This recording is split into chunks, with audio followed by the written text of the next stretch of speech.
This is a special news report. Godzilla has been sighted in Tokyo Bay. The attack on it by a self-defense force has been useless. He's heading towards the city. Ah! I have no idea what you're doing. If one person understands that, I'll be happy. Okay, but what about this person who's here doing a podcast with you? I think that's quite important. So many times we open the podcast and I say to you, have you got an opener? And you go, oh yeah. And then I'm sort of pleased, but I'm also worried because if you don't tee me up beforehand, which you never do, as to what's coming in the opener, I am just left like this going, what are you doing? So what's this about? So there is a song right by R.E.M. that is called Superman, which starts off with them pulling like the cord of a like a doll, like a Godzilla doll. Got it? Yeah. Talking Godzilla doll that in Japanese says it like this is a special news report. Godzilla's heading towards the city. So yeah, blah blah. Excellent. I have another song that involves Superman. No. On your hand. That's the difference between me and you, isn't it? Superman. You know, I did that on the morning of our wedding. I got my two bridesmaids to play the Black Lace Superman song, and we all did the actions. And I have some beautiful photos of us doing the actions in our gorgeous, I was about to say costumes, but our gorgeous dressing gowns and getting our makeup and hair done. I watched wrestling and wrote our wedding speech. Late as usual. Tell you who wasn't late though, Mark. It was me. I went to the cinema again before you.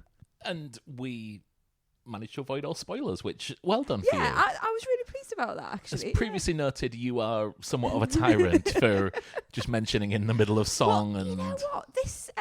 This film is really I mean, I would say spoilery, but that's not what I mean. But there are lots of spoilers out there about this film, so I'm quite pleased that we went early doors and we managed to see it. I went to see it one day, you went to see it. Was it like the day after that you went? Yes. Yeah. So we're pretty close, and as we say on all these podcasts, if I go first, then you have to hold your nerve for 24, 48 hours until you get to go and try and ignore anything that I might say that you might go, I'm not quite sure what she means by that. Don't really understand why she's referencing A, B, and C. So yeah, we did well this time, and I was pleased. My screening was very quiet. How was yours? I had only about 4 people in. I think you went on a weekday, didn't you? Yeah, I did. Yeah. What was it, yours, Thursday afternoon? Yes.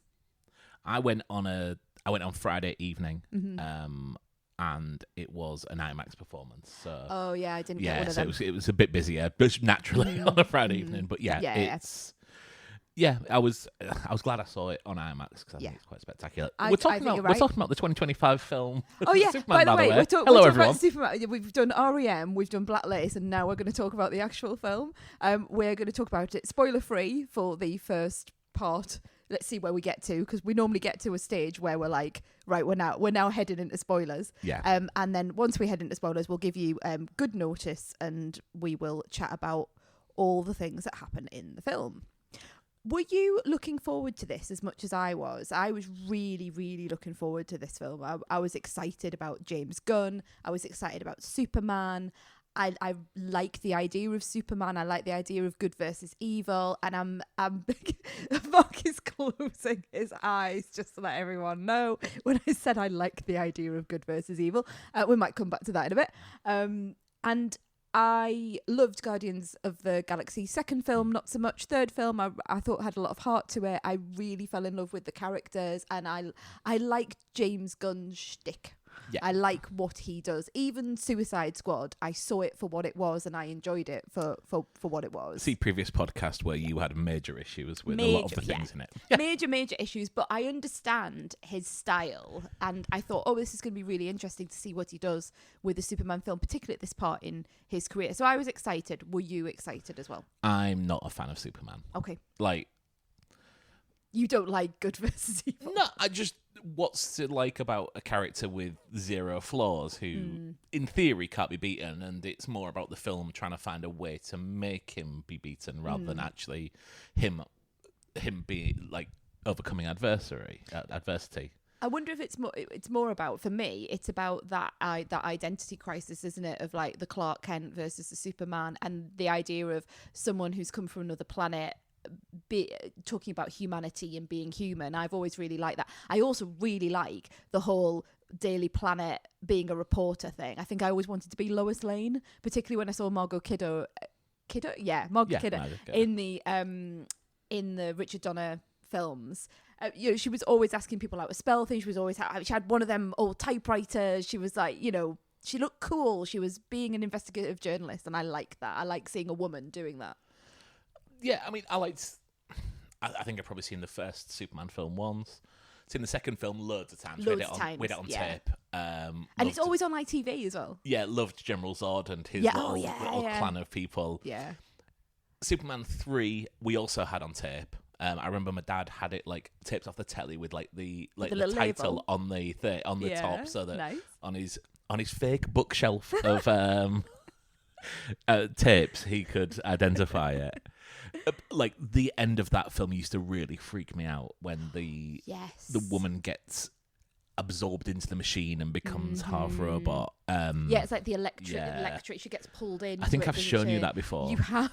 You shown me that in bed. And then that's a bit specialist, isn't it? It is. And then Superman 4, which all I really know about, and I've seen it relatively recently, but all I know about is I used to work with a girl who worked in Milton Keynes and mentioned liberally that Superman 4 was filmed at her school. Very nice. I've not seen it. All I know is it has like a quest for peace or something like that. Quest for peace. That's something in the back of my head that I remember, and I have no idea why. Then you've got Batman Returns. Was that the... Batman Returns doesn't have... Not Batman Returns, Superman... what are you thinking Superman about? Returns? Superman Returns is Brandon Routh. Routh, yeah. One and out. Mm-hmm. Then Man of Steel. Yeah. Which I wasn't a fan of, but was all right. And then we get into the Snyderverse and Batman versus Superman and all of that sort of stuff. Yeah, which Justice I'm League. not a fan of it. It all got very, I'm going to say dark, which is such an obvious thing to say around that, but it got like dark to look at, and I don't mind that. I love the Robert Pattinson, the Batman, so I don't mind sort of the aesthetic, but when something's just so grayscale all the time and it's raining all the time, it just got a bit much. Henry Cavill, I think, is great in lots of things. He just didn't seem to embody the Superman that it just wasn't the same character. I wanted the geeky Clark Kent. Yeah. I wanted him taking his glasses off and magically transforming into this superhero. And so for me, Christopher Reeve has always been Superman to me. And obviously his story and everything around Christopher Reeve, it's really it's very powerful and very meaningful. And I haven't seen the Brandon Routh. Yeah, it's almost canonized him as like this figure in our sort of childhoods, hasn't it? I mean, going back to this film, I was excited for the James Gunn of it, and I'm really excited for the James Gunn DC universe because I'm interested to see what he will do with this. But I'd be lying if I said I was ecstatic over the concept of the film. Yeah, I am fascinated by what you think about this film. Well, I was so excited about it. I kept watching the trailers for it, and every time the theme came on, every time a little bit of the John Williams, because they obviously they use it, every time the little bit of the John Williams came on in the trailer, I would get like all the feels. And then even just the styling of it, of the costuming and the way, the big S and everything, I was like, oh, I think we might be going back more towards that era. Would you like me to move on to tell you what I think about this film in a spoiler-free way? Yes, please. Yeah. I am really disappointed. And it's so complex in my mind because I think there is a beautiful film in there desperately trying to get out. And I just wonder whether all I keep thinking when I was trying to think, how am I going to explain this to you, is I don't think the James Gunn of it all matches what I wanted out of this film. This is such a James Gunn film with the sweeping angles, the wide shots. There are things that could have been in Guardians. There are creatures from another planet, shall we say. You know, there are lots of things that you just didn't see in 1978 Superman film for such a I mean, obviously, you know, is it a bird, is it a plane? You believe a man can fly, you know, all of that. We've come such a long way. But I found it really hard to get over the fact that I felt like I was watching a Guardians of the Galaxy film and not a Superman film. Having said that, I really, really liked David Corenswet as Superman. You don't get to see very much of him as Clark Kent, which is another one of the things that I would have liked. I loved Rachel Brosnahan as Lois Lane. Again, not enough. I really believed their story. I really believed all the heartfelt moments with, you know, you go back to the farm, you go back to the Kents. I love that iteration that James Gunn's put here of older Kent family members, but Ma and Pa Kent, they're not, you know, it's not Kevin Costner popping up to do a cameo. These are two, you know, character actors who embody, and for me, this is again part of the Superman story, is that here is a couple that have not been able to have children, and a child is delivered to them, and they bring him up to be the best of us, and, you know, and clearly love this child. And I find that sort of like the adoption storyline very moving. And so you want to see a couple that you can see, you know, maybe got to a point in life where they came to, you know, the conclusion that a child was not going to appear in their life. So there's a lot. I love those bits and pieces, but there just wasn't enough of it for me. There was one point where there was an action scene, and it's this spectacular action scene involving a character that I didn't know, that we'll maybe talk about in spoilers, a character that I didn't know, and I didn't understand that they were going to be there, and they sort of came out of nowhere, and there's this big action scene, and I remember they got to the end of the action scene and I realised I'd switched off, and it was spectacular, and I'd switched off because I'd seen it all before in Guardians of the Galaxy, I'd seen it all before in Suicide Squad, and my brain had just gone for you know, a minute or two. So I came out of it feeling really disappointed because I felt there was so much in it. Having said that, I cried about 4 times. Okay. And I cried at the heartfelt moments. I cried at the Kents. I cried at the theme. The theme, I think, does a lot of the hard work. I cried at there's a big kiss at the end, which I think is such a beautiful cinematic kiss. And yeah, I think the music was doing a huge amount for me. All the other bits, all of the, what I'm going to call the comic booky, alien-y bits, did absolutely nothing for me. And I felt like I was watching a different film. Okay. And that's where I come out. I'm 2.5 to 3 stars because I was a bit angry. I was a bit angry that all this stuff was in, that, you know, the Lois Lane of it all, the Clark, you know, all of that. There are characters in this that pop up for 2 seconds and then we never see them again. There's clearly been a lot of edits. It's clearly been a longer film because there are people who we linger on in scenes that don't even have a line. Yeah. And, you know, so, and also to finish off, I realise I've gone round the houses with this. I really didn't like the Lex Luthor character. I didn't understand it. And I've listened to a lot of other podcasts, all with different views. And even the podcasts that really, really have loved it and, you know, really very positive, which I'm really happy when people have come out and have found this to be brilliant. That's brilliant. I still couldn't understand why they were liking the Lex Luthor character. So it's clearly a chalk and cheesy thing because I just walked away going, I just don't get it. Yeah, I have a lot of problems with it. And the bit that's making me talk about it more, and I know I need to ask you how you... Thank you. The autism in me is saying, I need to ask Mark what he thinks of the film as well. But it's the fact I'm going on about it long enough because I think there is a beautiful film in there, and that's what frustrates me. Yeah. Mark, what did you think about the film? I think I'm slightly more positive on it than you, but I think we are very much of the same opinion on this. I saw the trailer, but I didn't really pay much attention to it other than there's a super dog in there. But as soon as this starts, I kind of realised that we don't have an origin story of Superman, because who needs an origin story of Superman? We have some text on screen which sets us exactly where it is, and I think did it in a really intelligent way. And then we are straight into the action. We meet David Cornsweet as Superman, and it immediately became clear that this is not your dark Zack Snyder film. This is closer to a Saturday morning cartoon version of Superman than anything we've had, even more so than probably the 70s, 80s films. My issue with it, like you say, is the James Gunness of it all. I think there is plot points which are absolutely rushed through. This film starts by trying to display quite an interesting message, and one that I was really, really interested for it to explore.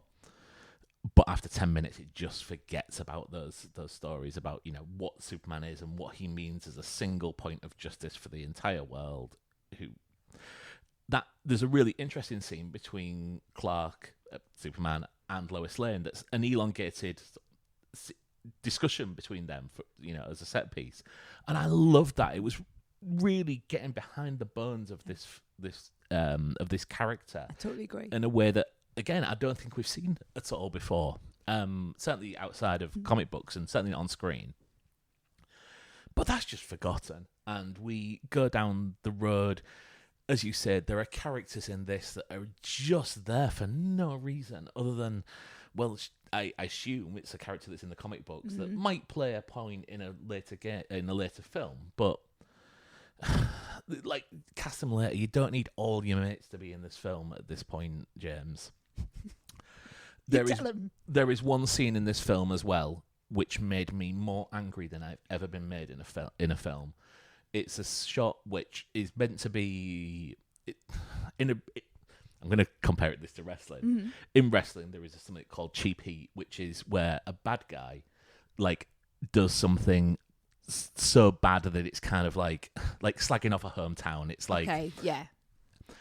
There is something that's meant to put hatred on Lex Luthor, but just absolutely took me out the film. It was something that was absolutely not earned by a 12A film, which is advertised by a cartoon dog, so is going to bring kids into this film. Absolutely not earned by the film. Made me angry at James Gunn, and I rarely came back from it after that. I think I know what you're talking about, and I think I was also trying to think how I was going to explain this, but like a tonal issue. Yeah. And I think you're interesting what you're saying about bringing children into this, and this being a 12A. And comic booky. Oh, look at the people whizzing around in the air, and then something like that happens, and then yeah. Yeah, I've just made an indication of what this is. Mark's just used some sign language. Yeah, and I found that I don't know if it's whether I'm getting older. I don't know if it's as I'm having kids that I become sort of more attuned to these things and tuned into these things. Well, the film starts. I don't know if you had this. The the BBFC. Yeah. The BBFC. What's it called? The BBFC certification that came up the card was a child had drawn it. Yes. And I thought that was brilliant. I thought, oh, is the BBFC going to do this for more of these sorts of films? I'd really like to see that. It did it previously on Jurassic World, the awful one. The last one. Yeah.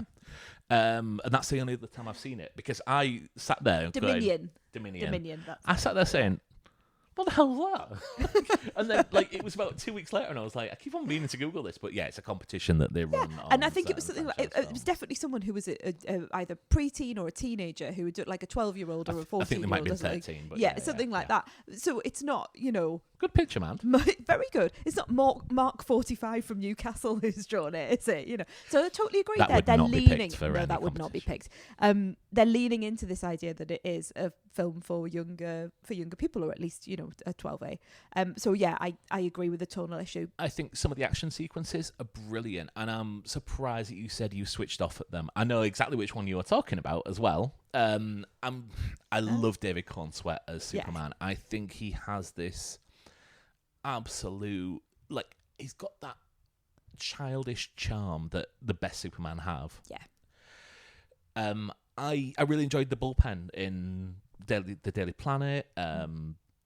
That sort of interaction between everything. The what? The bullpen? Yeah, the bullpen. Yeah. What's that? So that's like the American term for like the heart of a like either a stockroom or an office or something like that. Right. I've never heard that before. It comes from, I mean, it probably comes from bull riding, but it also comes from like I think baseball. I think. Okay, right, yeah. So yeah, they're all working at, and they've got the boards up, and they're doing that, and investigating journalism. Yay! I didn't know who was going to turn up in this, so I had some lovely little surprises about when certain characters turned up, both halfway through the film and also at the very end. Just there are some really, really good actors that you know from things like the guy who plays Jimmy Olsen, Skylar Gisondo, I think his name is. Do you know him at all? No, I don't. I really don't know many of the sort of supporting actors in this. Okay. Yeah, I had to go and look them up afterwards. Yeah, he's in Booksmart, which is what I know him from. Didn't see it. Really memorable role. The other thing I would say about this is there are characters in here that appeared at first glance to be absolutely lowest common denominator painted, but later in the film where I was shown to be the idiot for judging that from them. And I really, really like that from it. Like, there are characters that show more intelligence and cunning than I first give them credit for when I see them on screen, and you're like, oh God, are we going there in 2025? So I really enjoyed that. But yeah, for everything I liked, there was just a plot point that moved on way too quickly. Yeah. And the whole premise of this, and I'm not going to go into like what the actual thing is, if it was done slowly and a tide turning slowly, shall we say, I think that would be a really interesting thing to look at. But it was just like one scene goes into another, and yeah. James Gunn's got a lot of his own politics in this. And when you look at the history of James Gunn as well and what's happened to him in past films, he is putting this front and centre in this. And it's an interesting concept, but not necessarily what I want. There are lots of interesting Superman. Ideas in. It almost feels like a bit like with the characters that are put into it and the ideas that are put into it, and like you say, the pace of it, that there's no room for other things to breathe. And it's almost like he's going, I just love Superman so much, I might never get a chance to do a sequel. I'm just going to throw everything into this that I loved from the comic books without really thinking about whether it works as a film as a whole and whether it's just too much. It's a melting pot of too much. I mean, it looks beautiful though. I mean, yeah, I know what you mean about me going on about the action scenes, but you really do believe a man can fly. I mean, you really do. Like, the funny thing is, at no point did I think it was a CGI man flying. Totally. So I mean, that's how far we've come on this. It's just when you go back 50 years to the first film, that was such a big thing of it, and now we just take that for granted. What do you think of Rachel Brosnahan as Lois Lane? Well, I just wish I got more of her. Like when you're talking about that big scene between Clark/Superman and Lois, that real extended scene, which again I loved. I would have had it was extended. I would have had a whole film of that. Like that to me was what I was looking for. That's probably not going to fill the box office 200 million in a year. I know. In a week. But that, I wanted more of that and less of the jingly jangly, oh, we're flying around in the air and here's the camera going whiz bang boom. From what I saw of her, I really liked her. I liked that she wasn't a damsel in distress. I didn't think she got much to do. And especially in the second, in Act 2, Act 3, it all got a little bit silly. In my view, I wanted to see her doing more of the investigative journalism. I would have, but I think this is what I want. Maybe I want, maybe I want Lois and Clark. I don't know. Like, maybe I want them in the Daily Planet working like a crime beat, or investigating something together. Like that. Maybe that's what I want out of this. And you're just not going to get that because like you say, the geopolitical ideas in this film are just so big. The peril is just so big. There's nothing little to get your teeth into. I love the way she was styled, and this may sound reductive, but when I watched what she was dressed, she was dressed as some. I believed that she wasn't just wearing a suit, or she wasn't wearing, do you know what I mean? Like I'm going back to the sort of the 70s and the 80s and what people may have thought that women in journalism would wear. I thought she looked really stylish and exactly how she would be. I really, really liked her. Why are you laughing at me? I'm just going back to she's really stylish. She wore what I think journalists would wear. No, but I think I think that journalist, that Lois Lane, she would be wearing those clothes. Okay. And it's not, often you see women on screen and it's always, it's like you're meant to aspire to be able to wear these clothes, and and then they're wearing things that you're just like, oh, like the normal person on the ship they just wouldn't pick that up. I just felt it was very within the character. It really felt like it fitted her as a person, exactly what she would be wearing. So yeah, I really liked her. Would you recommend this film? It's so hard, isn't it? Like, I was talking to what? If anyone listens to any of these podcasts and I come back and say, would you recommend this film? Elaine's first answer is always, it's so hard, isn't it? Because you feel like a recommendation is like a solemn act. It's a black and white world, Mark. Come on. Just say, if someone wants to watch a film, would you recommend it? Well, don't ask me the question. Stop asking me the question because you know what the answer's going to be. I spoke to friend of the podcast, Chris Allen, and said to him, because he'd done like a triple bill. He'd been to see Jurassic World, Superman, and what's the other one that's been out as well that I've completely forgotten that he went to see? There's been 3 big ones recently, 3 big blockbusters. Oh, 28 Years Later. Yeah. That's what I was thinking. So he had been to see those like one night after the other, and we were talking about the Jurassic World, and we were talking about the Bone Temple for 28 Years Later, and then as we got onto Superman, and as I said to him, it was too comic booky with too many people flying about, and he had a similar view of it, and yet I suspect that both of us liked the fact that we went to see we wouldn't have gone, oh well, I wish I hadn't seen that. We weren't saying those things on the message. We weren't going, oh, that was the worst film I've ever seen in my life and I wasted 3 hours. I think there are interesting ideas there, and also I have to say, like, I know I've already mentioned it, but we've come down on this in a sort of a bit of a mess sort of way. We've clearly got some problems with it, but Kathy and Dave from the Cinemile, they loved this film. I've not listened to any spoiler podcasts yet. I'm going to spoil it for you. They absolutely loved it, and it was a real joy to listen to them just come out of the cinema and be like, yes, this is what, and, have some nits to pick, but be much more positive than what we're being. So if you want a really positive review of this film, that's who you need to go and listen to. Don't tell people to listen to a good podcast. Hey, look, I'm going to give you another one as well. On the Empire, I know I'm going to spoil this for you. I'm really sorry, because I know you're just going to be like, I want to go and listen to it by myself. But Helen O'Hara was really positive about it as well. And again, nits to pick, but she came out of it and she's seen it a couple of times and she came out of it with a much more positive view. So there are people out there who have had a very different experience and have come out feeling very joyful. And what I'm getting round to the argument before you stop me is, you wouldn't want to take that away from people. So yes, I would recommend people go to see if they really loved it. But if they didn't love it, then they can be in our club of 2.5 to 3 stars. I'd recommend it to someone. That's like that's all you need to say. Okay. I don't need 14 caveats. You need to stop asking me that question, because you're going to get that every time. I quite enjoy the journey that we go to, just with you putting in so many things in case you possibly recommend something to someone and they don't like it. Yeah. I have to put all my disclaimers into everything.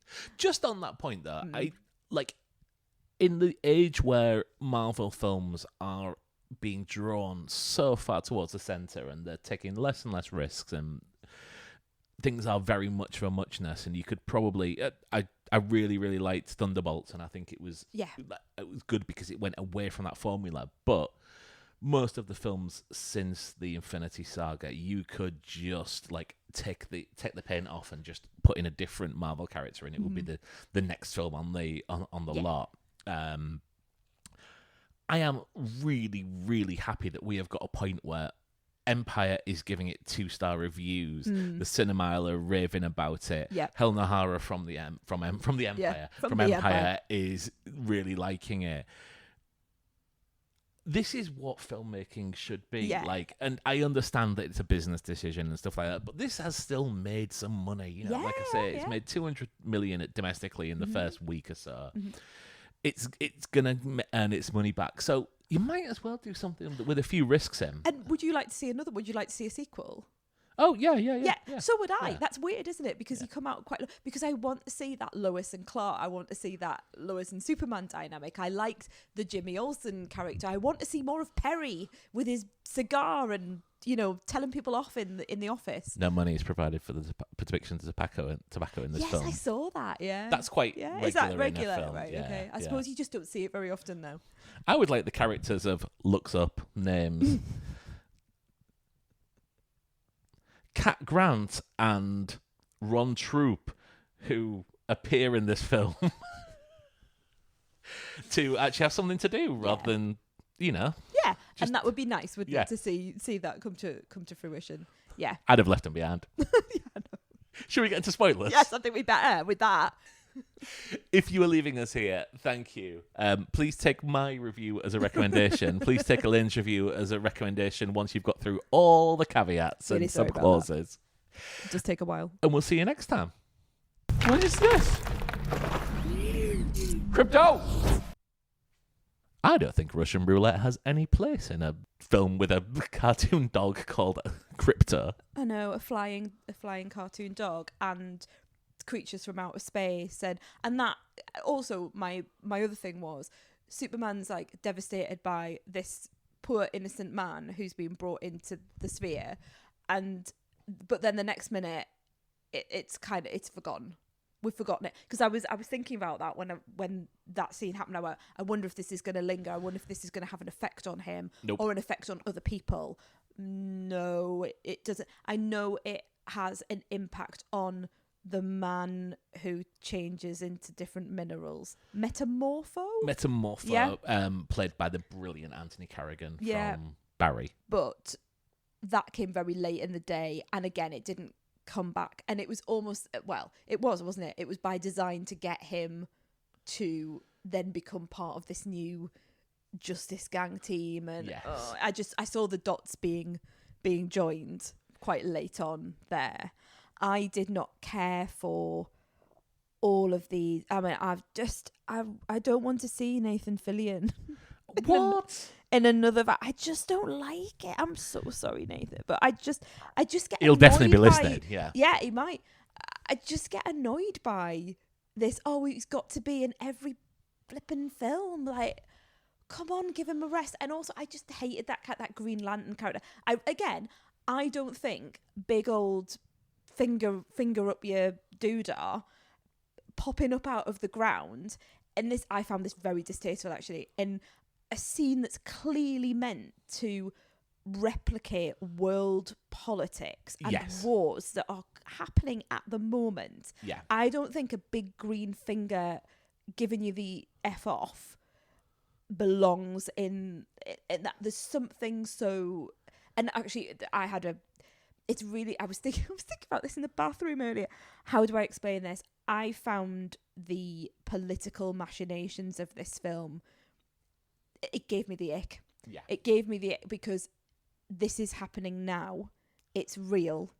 And I know films have always referenced real world events, but there was something so, I can't quite put my finger on it. There was something really distasteful about this, the way it was presented, and here's some people who we don't get to hear them speak. We don't get to know who they are. They're just stand-in people for a nation, and there's some other, and here's a Putin / despotic person, and it just rang so true but so false, and it just I cannot explain it in an articulate way, but I found it troubling. I too considered that. I didn't. I feel you can get your message across in many ways, and I therefore don't have a problem with that necessarily. In the same way that I don't necessarily have a problem with warfare, for example, playing on the current issues with US Army interests and things like that. So I'm happy for messages to be put across in a number of different ways. I mean, I agree with the message. Yeah. Don't get me wrong. I completely agree with the message. I think just the way it was presented on screen in this type of film made me, and it made me think. You start thinking about real world events, and you start that I really wish someone was putting a big Superman flag up, and I really wish someone was coming to save the children. It really got me into that thing of like, that isn't happening for people, and therefore maybe that was where my discomfort was. I get it. I get it. I considered it. I put it to one side, but I get it completely. But I mean, that conversation that happens early on between Lois and Clark as Superman, where they talk about what is the right thing to do. Do you do you be the single person whose decision it is to stop this war and stop people dying? Yep. Do you have the right to make that decision yourself? Yeah. Is it who decides, isn't it? Yeah. Who decides? Going against current US political allegiances to... And then is he American? It's really interesting ideas of just because he landed in Kansas. Did he land in Kansas? Yeah, is that right? Kansas, he landed in Kansas. And he's brought up by that family. Does that mean that he's... what does he identify as? And does that mean that he has to promote there are many people in the US who don't aren't agreeing with the administration and what the administration are doing. So would they, it's really interesting stuff. It just then became big aliens floating in the air and a massive koala bear paddling through, and then getting blown up. And it went all Suicide Squad, and it got lost. James Gunn's going to James Gunn. Yeah. Well, he did, didn't he? And that's my problem with it. You also get the cancelling of Superman, which happened way too fast. Like a video's played and then there's people throwing tins at him 2 seconds later. I was like, that's quick. If Superman's really gonna that's not what happens. And I think the thing that came to mind is a really good example of it, which weirdly for me, because it's not something I normally talk about, comes from Doctor Who. Okay. Which is when Doctor Who decides that the Prime Minister's gone too far and so whispers in someone's ear, doesn't she look tired? And then you see it spread like the thing and it brings her down eventually. And that's how it's done. Yeah. It's not like, we like you, oh no, we hate you because a video's come out. Boo. Yeah. I didn't realise it was Bradley Cooper. I thought it looked like someone who looked like Bradley Cooper. That's exactly what I thought. I am thinking, they've clearly found some, is it Bradley Cooper's weird cousin or something? And only afterwards, and I was looking at the woman who played Laura. Same. Who are you? Who are you? Who are you? And only afterwards I realised it's an actress from Westworld, which we've spoken about at length on this podcast for the last nearly 6 years. Everyone's favourite. Everyone's favourite. One season wonder.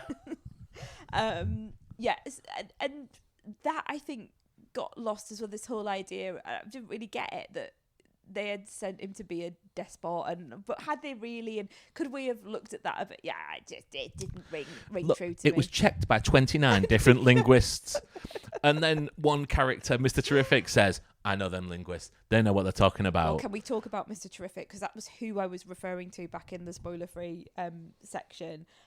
I thought Mr. Terrific was a brilliant character. And he kind of took over the second part of the film. Yeah, and I was like, well, could we know a bit more about him? I know he's flying around on his because at first, when I first saw him, I thought, oh great, it's a disabled character because he's flying in a chair, and I thought it was a wheelchair, and I thought, oh, he's brilliant. We've got some lovely disability representation, but I don't think that is what they were going for. Honey, what?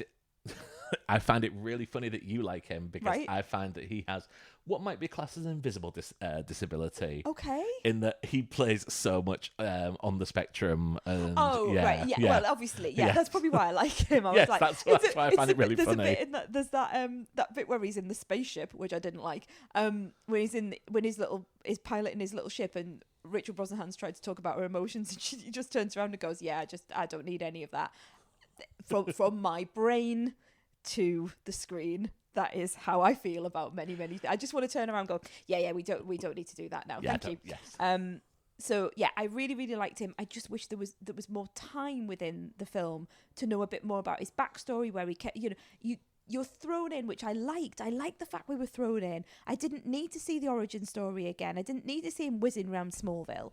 But these characters, these big supporting artists like Green Lantern and Hawk Girl, who got absolutely nothing to do. Agreed. Tell me more about, like, just give me something. Perry White, Jimmy, apart from Jimmy Olsen apparently being a very popular ladies' man, which I thought was quite funny. And the two that you've mentioned, like, they've clearly had much more to do. When she sat on the desk of Lois Lane, that the woman whose name you've only just told me, because I would not have been able to tell you her name, and they're chatting away about like a gig or something like that, and it's like, this is clearly part of, like, she should be more involved or be talking, like, when I know she does says, oh, you're seeing someone or something, but there's so much more to it. And then why are they coming along at the end? They just serve no purpose. And I hate the idea of them all in this ship buzzing around while the earth opens up beneath them for the bloody pocket universe. If one more person said pocket universe, I think I was gonna I'd had enough. But then you see the Williams theme comes on at the nice bits that I like, and I'm like crying away because his dad's telling him he just needs to be who he should be, and doesn't matter what everyone else says. And that was it. I was gone at that scene. And then obviously the bit at the end where he's like, show me my parents, and it's like his adoptive parents, and all of that. I was like, that is the film that I was after. Okay, I mean, the film that I really enjoyed was I'm More Human Than Any of You, like, which well, you're not, but quite literally not. I find it really interesting that we've been speaking about this probably for half an hour now. Oh, have we? Neither of us have really mentioned Lex Luthor. Yeah, it's because I don't know what to say. I didn't dislike Lex Luthor. I didn't dislike Nicholas Hoult in this. I think Nicholas Hoult was doing the best job that he could with what he had. It goes in the Saturday morning cartoon. Like, aesthetic of this all, in that he is Skeletor. He is I'll get you, He-Man. Yeah. Is he musk coated, or because I felt like there was a science element to it? I didn't get that, but I mean, he is. I mean, it's tech bro billionaire. I mean, it's take your pick. I thought he was fine. I didn't dislike him, but it was just. He was very Saturday cartoon supervillain, which and that bit in the end where he's like looking sad in the police van, and it's proper. You are totally right. Like, all he had to do was put his little fist up and go, "I'll get you next time." Yes. And, it's like. Shall we talk about another character that pops up right at the end, like right at the end, to come and pick up a dog? Yes, I knew nothing of this. Neither did I. I'm sure this casting had been announced at certain points. I'm sure it had been. And I think this is why I quite like being separate from being one step away from the kind of movie discord. Mm-hmm. But yet Millie Alcock comes in, and I was like, first of all, I was like, who's that? Is that? And I was trying to work out who it was, and it was like, I recognise her. No, what do I know from? What do I know from? Because she's not showing up close or anything like that. It's somewhat in the distance. But I mean, really exciting. Mm-hmm. Like, I've never really seen a Supergirl thing that I actually like, but and it's a very different sort of thing. I really like the idea that she's a bit free. She's freer than Clark. She's younger. She's a party girl. She wants to go to a different planet, and again, it's very James Gunn-esque. You can imagine her going all off on these red planets and red sun planet or whatever, and getting drunk, and she's got a mad dog, and I liked it. I mean, if we're gonna have a Supergirl, then let's do something different with it. Just maybe not too different from me. maybe not too much flying around and more supporting people. I really do like the Supergirl of the 80s. The Helen Slater. Yeah, I really do like that film. I think because at the time when I was obviously growing up, you didn't have women superheroes. You had one woman who flies down with Zod, and the other fella in Superman 2. So that's when you only see a woman there and they're a baddie. Or you had the sort of the women's sidekicks that were so one note and just, essentially very glamorous women who apparently were not very intelligent. That's how they were portrayed. Firestar in the 80s Spider-Man cartoon. Didn't watch that, darling. Oh, you're missing out. It was great. I'm sure I was. Chitara. Obviously, yeah, very good. So, there were a few things that grot bags. Teela. Was his name Teela? I don't know. Teela. She's He-Man's. Is it He-Man's sort of like psychic? Yeah, person? yeah. She was the daughter of Man-at-Arms. Okay. I don't know whether they were ever in a relationship. I'm pretty sure her name was Teela. Okay. And She-Ra. She had her own cartoon. Princess Power. But yeah, I liked the idea that you had like Superman, and then you had Supergirl. That's all I've really got on this now. If you say we've been going for half an hour as well, I'm like, best stop. I'm just going to see what's the next film in the DC universe is, just to see where we're going. I wouldn't be surprised if it is Supergirl, because they've really, since I've been to see, I don't know whether now I'm noticing it on all of my stuff on Tinternet, but I'm seeing a lot of, this is when I cast Millie Alcott, this is going to be what, and almost like I think a poster might have come out with like her as Supergirl. It's Supergirl, yeah. There we go. Yep. June 26th next year. Oh, really? See, that'll be it then. Directed by Craig Gillespie. All right. Oh, why do I know him? So he did Cruella, he did I, Tonya, Lars and the Real Girl. Okay, that'll be good. The remake of Fright Night, yeah. Lovely. Yeah. Interested to see what it's like. I will go into it with less of I think I'll go into it thinking this is going to be comic booky and to go with it. We'll see. Yeah. We'll see. Well, thanks for listening. Yeah, thank you very much. We'll be back. We are currently halfway through Prince Caspian and Voyage of the Dawn Treader. Film to a BBC TV series. Yeah, so yeah, we're halfway through. We're doing well.